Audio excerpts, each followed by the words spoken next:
जीवन अमारो।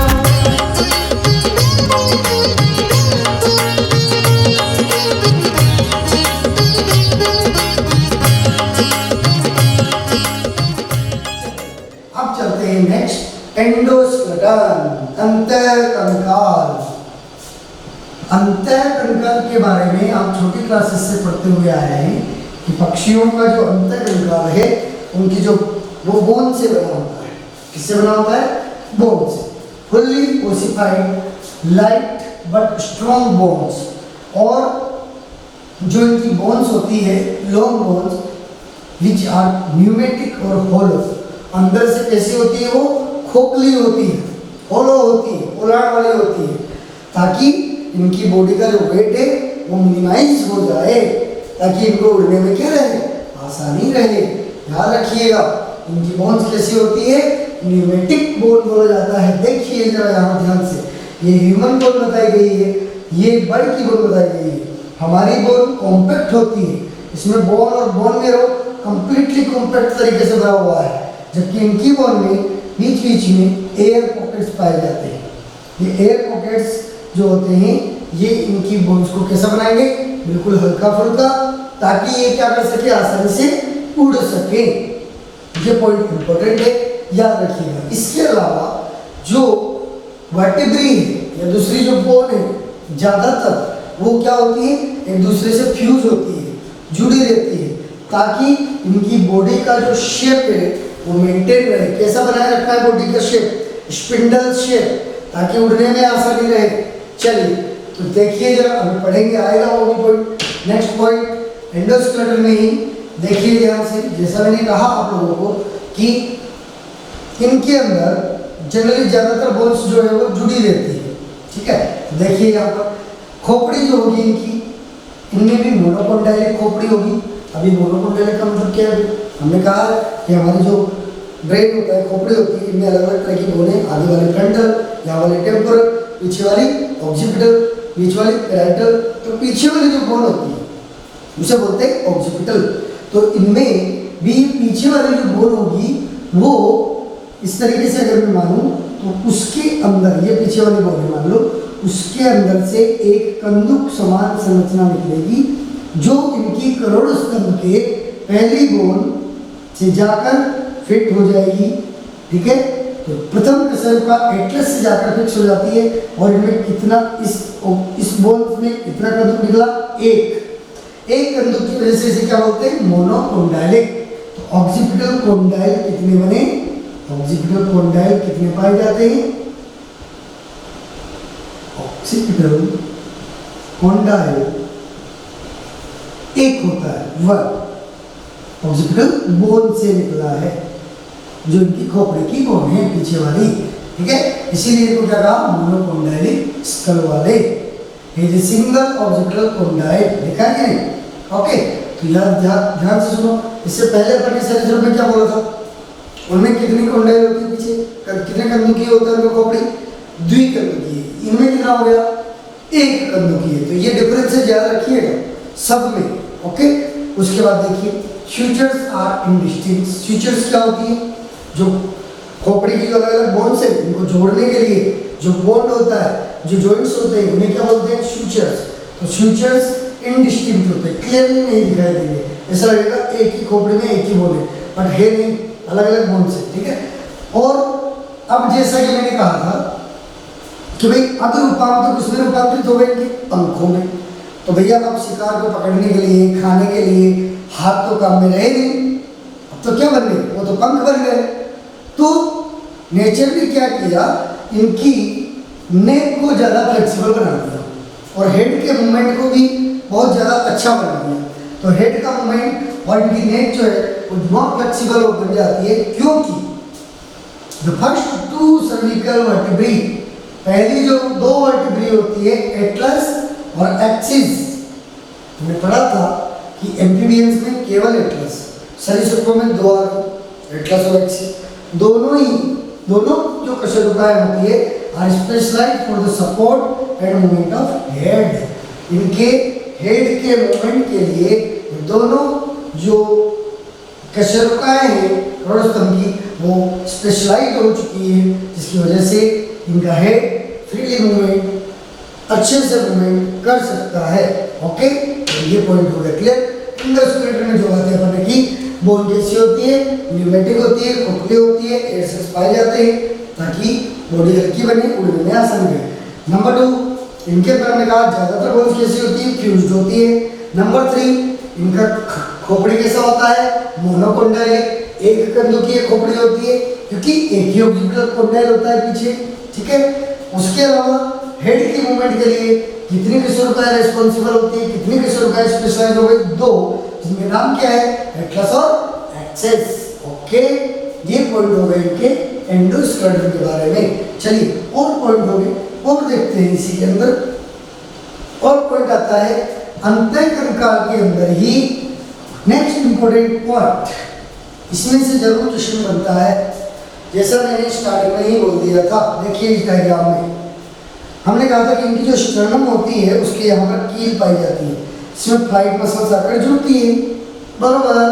तो यहाँ पर फ्लाइट मसल्स को सपोर्ट देने के लिए कील होती है ताकि जो विंग्स है वो आसानी से अपना काम कर सके। देखिए यहाँ स्टर्नम इज लार्ज, इनकी होस्टी बड़ी होगी, लार्ज होगी, एंड विथ ए मीडियम कील और कैरिना क्या पाई जाती है, बीच में मीडियम कील और carina.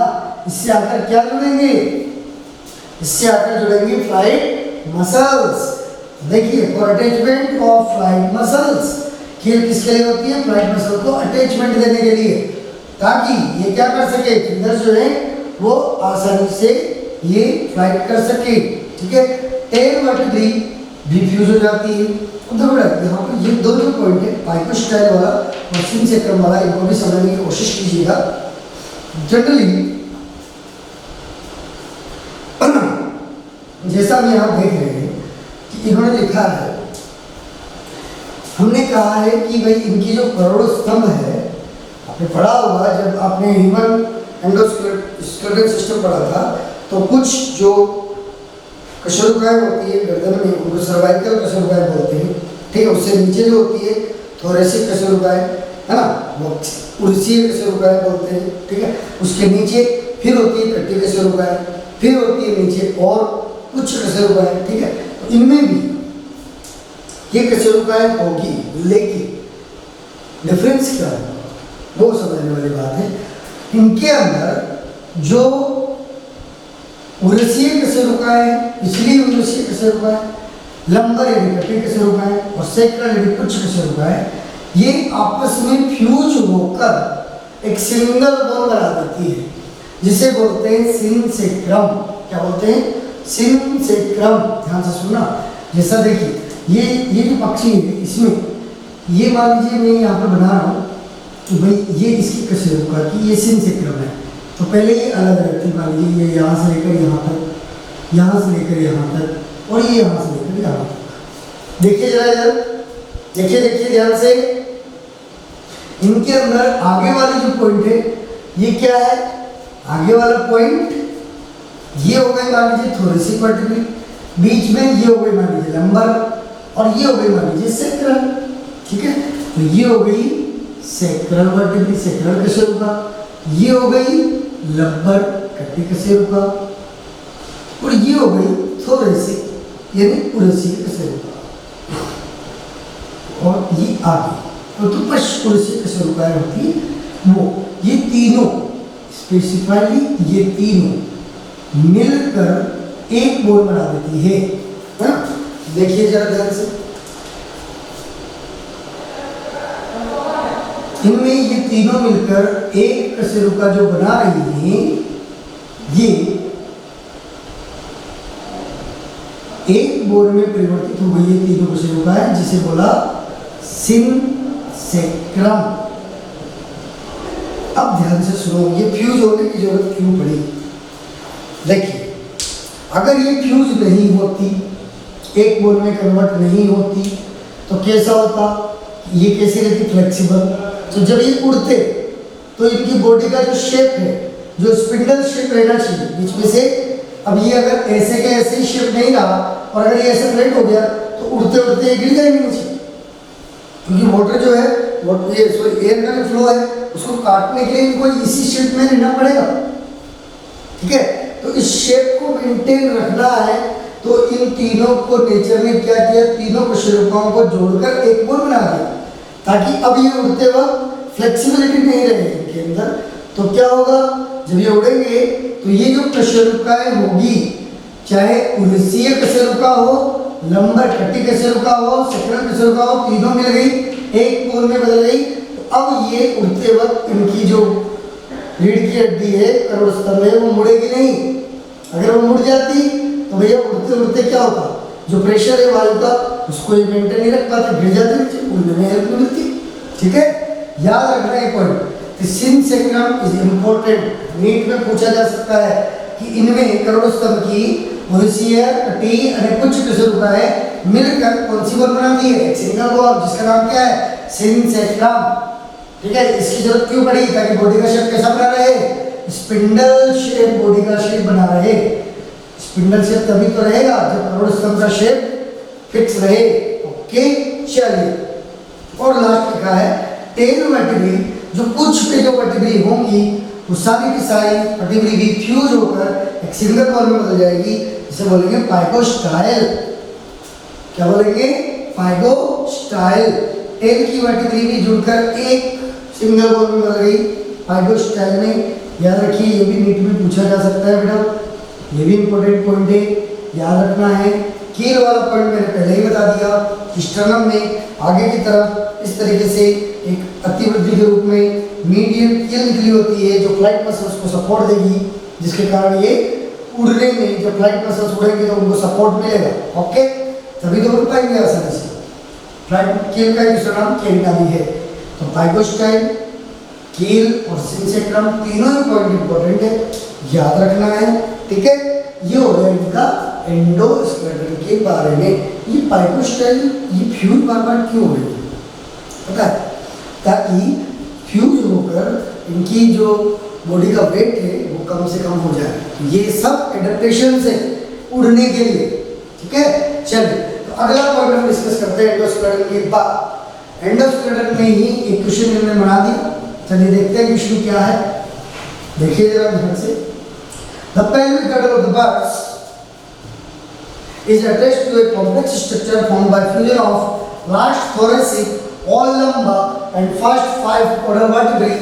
This structure is called, जैसा कि मैंने अभी बताया, pelvic girdle of the birds, pelvic girdle समझते हैं आप, नितंब मेखला, नितंब मेखला जो पीछे वाली ये जो नितंब के पास होती है, ठीक है, attached to a complex structure, वो एक कॉम्प्लेक्स स्ट्रक्चर करोड़ स्तंभ से जुड़ी है ना। अभी अपने भी तो नितंब मेखला कहाँ से, नितंब मेखला का पीछे वाला भाग करोड़ स्तंभ से जुड़ा है। तो करोड़ स्तंभ की ही कशेरुकाओं की बात कर रहा है कि फ्यूजन जो ऐसी स्ट्रक्चर जो करोड़ स्तंभ की लास्ट थोरेसी जो कुर्सी है वो पीछे वाली कुर्सी है कशेरुकाएं, ऑल नंबर सभी इकट्ठे कशेरुकाएं और फर्स्ट 5 कोडल कशेरुकाएं मतलब कुछ कशेरुकाओं के फ्यूज होने से जुड़ने वाले कॉम्प्लेक्स स्ट्रक्चर जो कि पेल्विक गिर्डल नितंब मेखला से जुड़ी होती है, उस स्ट्रक्चर को क्या कहते हैं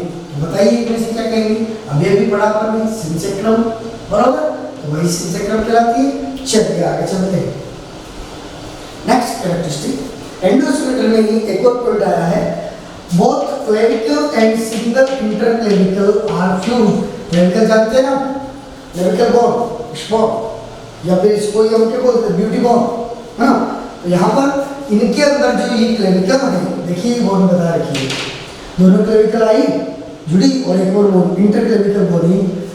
both clavicle and single interclavicle are fused to form a V-shaped bone called furcula और विशबोन और मेरिथोन बोन। इसको विशबोन बोलते हैं। विशबोन क्यों बोलते हैं, ऐसा माना जाता है कि इन बोन को पकड़कर अगर एक जना इधर से खींच रहा है, एक जना उधर से खींच रहा है, तो जिसके पास ज्यादा पार्ट चला गया उसकी विश पूरी हो जाएगी साहब। हाँ ये सब माना जाता है, ऐसा होता है नहीं होता है हमें पता नहीं, पर ऐसा माना जाता है, इसीलिए इसको क्या बोलते हैं, विशबोन बोलते हैं, ठीक है। ये इनके कहाँ पाई जाएगी, यहाँ पर। ये क्लेविकल है और ये इंटरक्लेविकल है, ठीक है। तो ये क्लेविकल बोन्स आई जुड़ी और ये दूसरी इंटरक्लेविकल और मिलकर बनाई वी शेप बोन।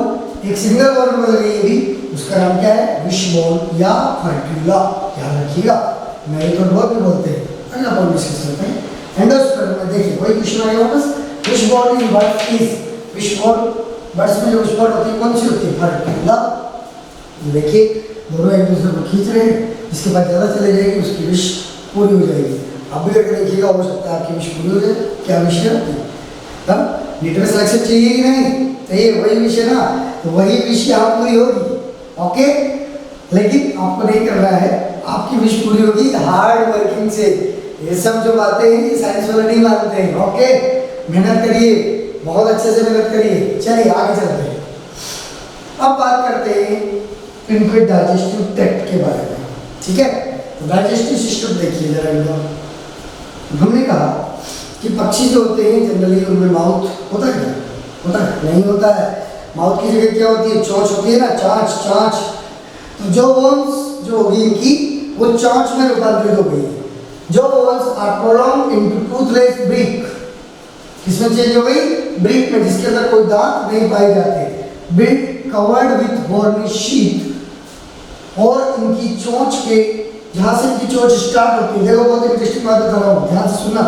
जहाँ से इनकी चोंच स्टार्ट होती है, अगर इनकी चोंच को आप काट दो ना तो इनकी चोंच वापस से आ जाएगी। इनकी चोंच को अगर काट दिया जाए तो चोंच वापस आ जाती है, और जहाँ से चोंच निकलती है उसके ऊपर यहाँ पर हॉर्नी शीथ एक कवरिंग होती है, जिसे बोलते हैं रेम्फोथिका, जो किसकी बनती है, केराटिन प्रोटीन की, याद रखिएगा।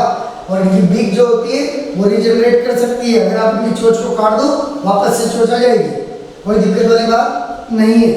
और जो बीक्स होती है अलग अलग पक्षियों में उनकी फीड हैबिट के आधार पर अलग अलग वर्क कर सकती है, अलग अलग तरीके से अडेप्ट होती है।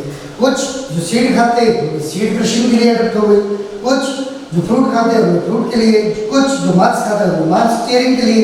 तो अलग अलग रूपों में इनकी बीक्स जो है वो रूपांतरित हो गई। अच्छा एक क्वेश्चन पूछते हैं, चलिए बताइए, बीक है एक ऊपर वाली एक नीचे वाली, बताइए इनमें कौन सी बीक जो होती है जनरली वो मूवेबल होती है, कौन सी बीक मूवेबल होती है, ऊपर वाली कि नीचे वाली। जनरली सोचने में लगता है कि ऊपर वाली मूवेबल होती होगी, बट इट इज रॉन्ग, नीचे वाली जो होती है वही मूवेबल होती है। अरे भाई हमारे अंदर भी ऊपरी जबड़ा निचला जबड़ा, जब हम खाना खाते हैं या बोलते हैं कौन सा जबड़ा इनका, नीचे वाला ही होता है, ऊपर वाला तो फिक्स है। इनमें भी ऐसे ही ऊपर वाली चोंच जो है, चोंच के जो दो भाग है उसमें अपर पार्ट जो है वो मूवेबल नहीं है, नीचे वाला पार्ट मूवेबल होता है, ठीक है। लेकिन जो पैरेट होता है तोता, उनमें ऊपर वाला मूवेबल होता है, नीचे वाला नहीं होता है। तो आपने तोता देखा, उनमें आप देखते हो तो आपको लगता है कि ऊपर वाला मूवेबल होता है, बट नो, नीचे वाला ही मैक्सिमम में मूवेबल होता है, पैरेट को छोड़ दो, याद रखिएगा। चलिए डाइजेस्टिव सिस्टम में अगर पढ़ते हैं नेक्स्ट फीचर, डाइजेस्टिव सिस्टम में ही फूड जो होता है उसको एक चबाते नहीं है, बीच में दांत नहीं है, क्या चबाएंगे, डायरेक्ट स्वेल करते हैं अनमेस्टिकेटेड फूड को, और वो फूड अंदर जाकर किसमें इकट्ठा होगा उसके बारे में बात करेंगे। जो इनकी पाचन मार्ग है उसके अंदर दो एडिशनल चेम्बर पाए जाते हैं, दोनों याद रखिएगा, क्रोप एंड गिजार्ड, इंपॉर्टेंट है। क्रोप के अंदर क्या होगा, इसोफेगस इज डायलेटेड, जो अन्न मार्ग है वो थोड़ा सा डायलेट होकर विस्तृत होकर क्रोप बनाता है। एग क्रोप के अंदर क्या करेंगे, ये फूड जो होगा उसको जल्दी जल्दी खाएंगे और उसके अंदर भर लेंगे, वो स्टोरेज के काम में आता है, ठीक है, जहाँ पर वो फूड पड़ा रहेगा और सॉफ्ट बनेगा, ठीक है, याद रखिए क्रोप का काम तो ये होगा। उसके बाद बात करते हैं गिजार्ड, नेक्स्ट पॉइंट देखिए, गिजार्ड के अंदर क्या काम करेंगे वो भी पढ़ लेते हैं। Stomach is divided into glandular, proventriculus and muscular gizzard, it is also important. Gizzard जो है वो इनमें क्या काम करता है, जो फूड इन्होंने खाया, आप चबाया तो है नहीं, तो ये गिजार्ड क्या करेगी, ये ग्राइंडिंग मशीन का काम करेगी। उस फूड को, उन दानों को जो छोटे छोटे इन्होंने दाने खाए हैं उन दानों को मेस्टिकेट करेगी, ग्राइंड करेगी और उनको सॉफ्ट बनाएगी, क्रश करेगी। Gizzard act as grinding machine, to crush and चूर द सॉफ्ट फूड। जो सॉफ्ट फूड हो गया था क्रोक में, उसको अभी ग्राइंड करेगी और बिल्कुल चूर के समान बना देगी। ओके, ये पॉइंट याद रखिएगा। किन्हीं किन्हीं वर्ड्स में और कुछ वर्ड्स जो होते हैं वो स्टोन दिखाते हैं, ठीक है, ताकि उनके गिजार्ड के अंदर वो स्टोन जाकर जो बचा हुआ जो एक्चुअल खाना है उसको और ज़्यादा क्रश कर सके वो, ठीक है। तो देखिए यहाँ पर next point, some birds keep stones in gizzard to effectively crush the seeds and grains। जो seeds और जो grains, जो बीज और जो grains इन्होंने खाए हैं उनको इफेक्टिवली क्रश कर सके, ग्राइंड कर सके, उसके लिए कुछ बर्ड्स जो होते हैं उनके गिजार्ड में स्टोन्स भी वो रखते हैं। क्लियर? देखिए ये डायग्राम, ये अपने चूजे को, अपने बच्चे को अर्थों खिला रही है, सीधा सीधा अलसी को उसकी पेट में डाल दिया, सीधा निकल जाएगा और अंदर जाकर इस अलसी का कृषि कहाँ होगा, ग्राइंडिंग कहाँ होगा, गिजार्ड में होगा। आप लोगों ने गिजार्ड एक जगह और पढ़ा है, यार ये कॉकरोच में भी पढ़ा होगा, कॉकरोच में भी ये गिजार्ड पाया जाता है नहीं? यस। तो ऐसे नाम से कंफ्यूज मत होइएगा, ये गिजार्ड अलग है, वो गिजार्ड अलग है। चलिए उसके बाद एलिमेंट्री क्लास कहाँ खत्म होती है, वो कॉमन बात है, जैसा आपने रेफरेंस में पढ़ा बिल्कुल वैसे ही, ठीक है। उनमें भी हम बोलते थे उसमें क्लोएका वर्ड, इनमें भी क्लोएका होता है, अवसारणी होता है, यानी कि रिप्रोडक्टिव सिस्टम माटे, और जो खाना खाया है वो जो अनडाइजेस्टेड फूड है उसको निकालने के लिए, गैमेट्स को निकालने के लिए कॉमन पाथवे होता है, इसीलिए उसको मल द्वार नहीं कहते हैं, क्या बोलते हैं, अवसारणी, क्योंकि उससे केवल मल नहीं निकलता है, उससे इनके जो रिप्रोडक्टिव ऑर्गन्स है उनकी डक्ट भी वही खुल रही है, यानी इनके गैमेट्स, शुक्राणु, अंड, वो भी ये वहीं से निकालेंगे, ठीक है। इसीलिए उनको मल द्वार नहीं कहेंगे, क्या बोलेंगे, क्लोएका या अवसारणी। एक आगे point, at junction of small intestine and rectum, इनके रेक्टम यानी मलाशय और छोटी आंत, नाड़ी आंत है और मलाशय के बीच में एक जंक्शन पाया जाता है, वहां पर रेक्टल सीके पाए जाते हैं। A pair of rectal caeca are present, it is important. Rectal caeca का काम क्या है, ये भी एक तरह से ग्लैंड्स के काम करते हैं इनमें, ये भी इम्पोर्टेंट है, याद रखिएगा। Rectal caeca are present on the junction of small intestine and rectum. नाना आंतड़ू यानी मलाशय के बीच के जो जंक्शन है, जो जुड़ाव है, उस जगह पर रेक्टल सीके पाए जाते हैं जो ग्लैंड्स का काम करते हैं।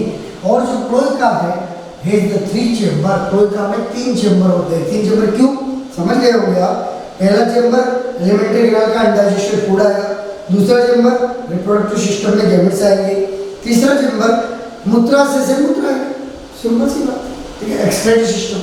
चलिए, तो इस तरह से इनका डाइजेस्टिव सिस्टम कंप्लीट हुआ। इसके बाद रेस्पिरेटरी सिस्टम हम पढ़ेंगे। चलिए जी, तो ये आपका रेस्पिरेटरी सिस्टम हम स्टार्ट करेंगे, लेकिन अभी डाइजेस्टिव सिस्टम तक का जो पॉइंट था आप लोगों को समझ में आ गया होगा एकदम क्लियर। हमने क्या कहा, हमने चोंच होती है, चोंच जो होती है तो चोंच में टीथ नहीं होते हैं, दांत नहीं होते हैं, नीचे वाली जो नीचे वाला जो होगा टीथ का पार्ट वो मूवेबल होगा, ऊपर वाला नहीं होगा। एलिमेंट्री ग्लैंड में दो स्पेसिफिक स्ट्रक्चर है, क्रोप एंड गिजार्ड। क्रोप क्या काम करती है, फूड को स्टोर करती है, सॉफ्ट बनाती है। उसके आगे गिजार्ड क्या काम करती है, गिजार्ड जो सॉफ्ट फूड गया है उसको ग्राइंडिंग करने का काम करती है, मेस्टिकेट करने का काम करती है, ठीक है। और जो एलिमेंट्री ग्लैंड है वो किसमें होती है, आउटसाइड में होती है। ये पॉइंट हो गए, ओके डन, यहाँ तक क्लियर। चलिए जी, ओके चलिए जी, तो नेक्स्ट सिस्टम रेस्पिरेटरी सिस्टम, ठीक है। रेस्पिरेटरी सिस्टम में देखिए ध्यान से, इनके अंदर जो रेस्पिरेटरी सिस्टम होगा, जो श्वसन तंत्र होगा इनका, उसके बारे में जरा देखते हैं क्या क्या इनमें पाया जाता है। देखिए जैसे कि हमने कहा रेप्टाइल्स में आते आते लंग्स डेवलप हो गए थे, ठीक है, तो इनमें भी रेस्पिरेशन बाय द लंग्स। और लंग्स जो होते हैं इनके वो कैसे होते हैं वो याद रखिए। Lungs are spongy and inelastic, spongy होते हैं, इनइलास्टिक होते हैं। A system of thin walled air sac is associated with lungs। ये इंपॉर्टेंट पॉइंट याद रखिएगा। इनके अंदर देखिए, आप देख पा रहे हैं इस डायग्राम में कि ये जो छोटे छोटे ये लंग्स है, ठीक है, ये लंग्स है, इन लंग्स के चारों तरफ ये जो व्हाइट व्हाइट है ये एयर सैक्स है, ठीक है, वायु की कोथलियां हैं जो भरा रहता है इनमें वायु, ठीक है। ये एयर सैक्स जो होते हैं ये क्या काम करते हैं, ध्यान से देखिएगा, ये इनकी बॉडी को कैसे बनाएंगे, ब्यूएंसी देंगे। जब ये उड़ेंगे या जब ये नॉर्मली रहते हैं तो भी इनकी बॉडी को ब्यूएंसी देने के लिए, इनमें उत्प्लावकता देने के लिए ये एयर सैक्स पाए जाएंगे, उड़ने में भी ये मदद करेंगे। और देखिए this system maintain a constant drop of fresh air through the lungs. और अगर कभी उड़ते उड़ते मान लीजिए इनमें एयर की कमी आए, क्योंकि ऊपर जैसे जैसे अपन ऊपर जाते जाते हैं तो एयर की कमी आती है, तब इनमें इमरजेंसी कंडीशन में एयर जो है ये इन्हीं वाताशयों से लेंगे, ठीक है। तो इनमें भी वाताशय या एयर सैक्स पाए जाते हैं। देखिए ये एब्डोमेन की साइड में है तो एब्डोमिनल एयर सैक्स, ये थोरेसिक साइड में है, उरसीय साइड में तो उरसीय एयर सैक्स, ये आगे की साइड में उरसीय भाग में है तो उरसीय, यानी एब्डोमिनल भाग में है तो एब्डोमिनल, ये जो है ये एयर सैक्स है, ये एसोसिएट होते हैं लंग्स के साथ जुड़े होते हैं और इनको जो है ब्यूएंसी देने में हेल्प करते हैं ताकि ये आसानी से उड़ सके। और अगर कभी मान लीजिए वायु की कमी हुई तो इनसे वायु ले सके। ओके, तो ये पॉइंट हो गया इनका, लंग्स के दूसरे रेस्पिरेशन करते हैं। अगला पॉइंट रेस्पिरेटरी सिस्टम में ही ध्यान से देखिए, ये इनकी ट्रेकिया, ये इनकी ब्रोंकस और ये इनके लंग्स।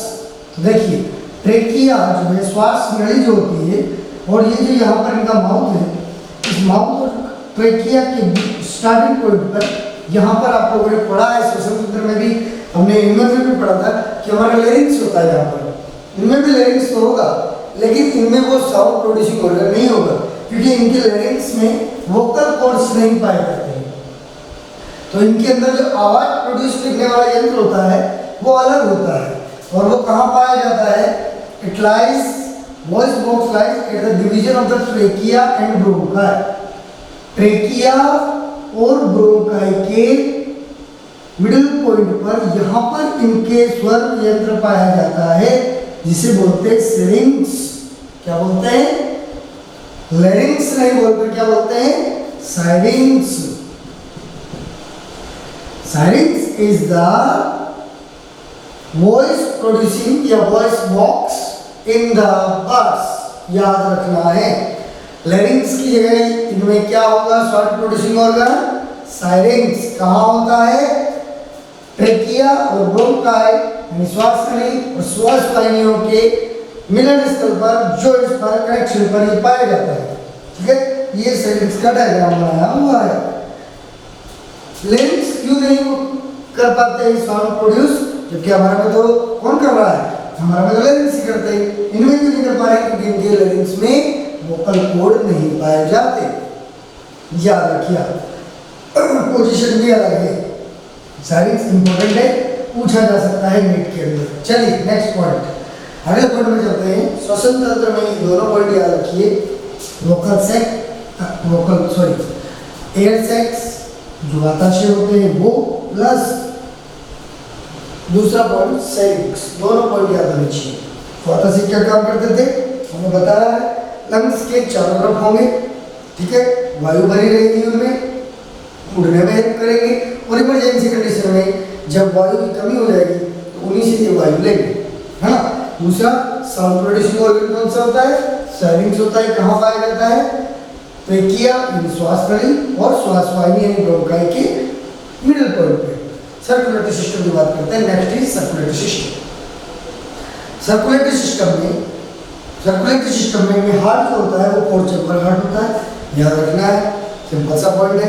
अब जब सर्कुलेटरी सिस्टम में 4 चैम्बर हार्ट हमने बोल दिया है तो 4 चैम्बर हार्ट अगर है,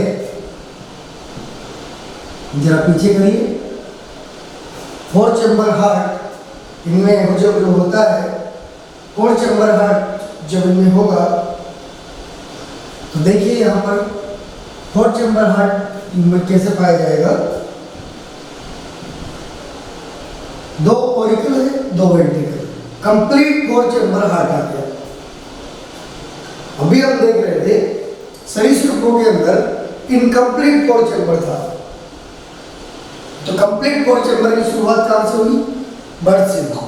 ठीक है, और मैंने कहा था कि जिनमें कंप्लीट पोर्ट चैम्बर हार्ट आ जाएगा, क्या उनमें रीनल पोर्टल सिस्टम रहेगा?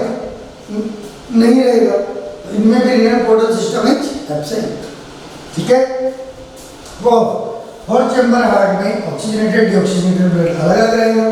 और एक पॉइंट याद रखना है, इनका जो हार्ट होता है बेटा वो थोड़ा बड़ा होता है और बहुत तेजी से बीट करता है, ज़्यादा बीट करता है, बहुत तेजी से धड़कता है। क्यों ऐसा जरूरी है कि तेजी से धड़के? आपको पता होना चाहिए कि इनमें डबल ग्रेड क्या होती है? बहुत हाई होती है। एनर्जी इनको क्या होती है? बहुत ज़्यादा चाहिए होती है। तो जल्दी से इनकी बॉडी में न्यूट्रिएंट पहुँचे, तो न्यूट्रिएंट पहुँचाने का काम ब्लड करेगा। और ब्लड कैसे पहुँचाएगा? ब्लड कैसे पहुँचेगा? पंपिंग जब ब्लड करेगा तभी ब्लड पहुँचेगा।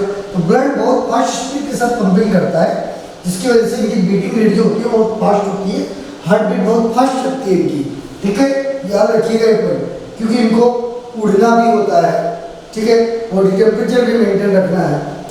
तो सारी एनर्जी नीड जो है इनकी वो कब पूरी होगी? जब हार्ट जो है वो क्विकली सप्लाई करेगा मटेरियल्स को।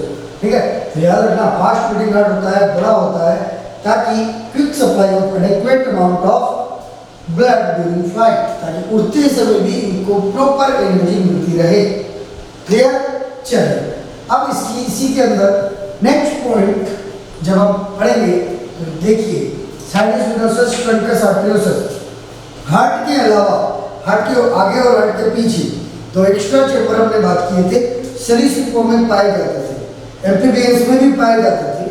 हाँ, सरीसृपों में साइनस वेनोसस था, ट्रंकस आर्टेरियोसस नहीं था।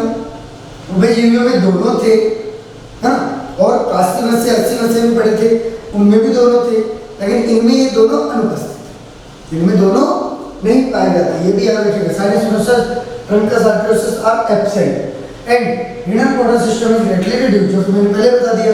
जब फोर्थ चैम्बर हार्ट आ गया, शुद्ध अलग अलग है, तो अलग से रीनल पोर्टल सिस्टम की आवश्यकता इनको नहीं रहेगी। जैसा कि मैंने कहा था कि ऐसे एनिमल जिनमें फोर्थ चैम्बर हार्ट नहीं होता है तो उनमें ब्लड मिक्स हो जाता है, तो उनके अंदर क्या होता है, जो पीछे वाला भाग होता है उनसे जो ब्लड आता है उसको प्यूरिफाई करने के लिए किडनी जो होती है वो पीछे वाले भाग को हार्ट में लाने से पहले ही क्या कर देती है? शुद्ध कर देती है। बरोबर? तो ऐसे सिस्टम को हम क्या बोलते थे? Renal portal system. वो इनमें होगा कि नहीं होगा? इनमें जरूरत नहीं है, नहीं होगा, ग्रेटली रिड्यूस्ड, क्योंकि इनमें फोर्थ चैम्बर हार्ट आ चुका है। तो जरूरत उनमें होती है जिनमें फोर्थ चैम्बर हार्ट नहीं होता।